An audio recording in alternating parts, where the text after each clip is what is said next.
প্রথম নবীর নাম হলো হযরত আদম আলাইহিস সালাম, শেষ নবীর নাম, আখিরি নবীর নাম জনাবে মুহাম্মাদুর রাসূলুল্লাহ সাল্লাল্লাহু আলাইহি ওয়াসাল্লাম। এই নবীদেরকে আল্লাহ পাক একটাই বাক্য শিক্ষা দিয়েছিলেন। প্রত্যেকটা নবী এই বাক্য নিয়ে, এই আহ্বান নিয়ে জমিনে এসেছিলেন। সকল নবী বলেছিলেন লা ইলাহা ইল্লাল্লাহু মুহাম্মাদুর রাসূলুল্লাহ। মুহাম্মাদুর রাসূলুল্লাহ আমাদের নবীকে দেওয়া হয়েছিল।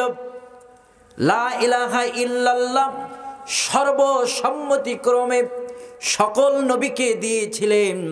আল্লাহ ছাড়া কোনো মাবুদ নাই, আল্লাহ ছাড়া জমিনে কেউ নাই। আল্লাহর জমিন, আল্লাহর জমিন, আল্লাহর আসমান, আল্লাহর মানুষ, আল্লাহর জমিনে আল্লাহর ইসলাম, আল্লাহর ইসলাম চলবে। মানুষের মন গড়া আইন দিয়ে কখনো জমিনে শাসন কর্তৃত্ব করা যাবে না।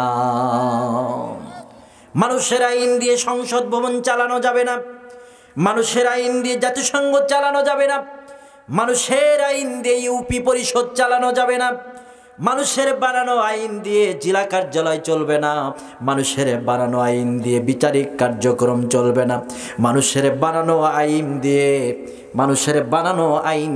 কোর্ট কাছারি চলালে হবে না। আল্লাহর আইন দিয়ে কোরআন চালাতে হবে, আল্লাহর আইন কোরআন দিয়ে দেশটা পরিচালনা করাতে হবে। কথা বলেন ঠিক কিনা?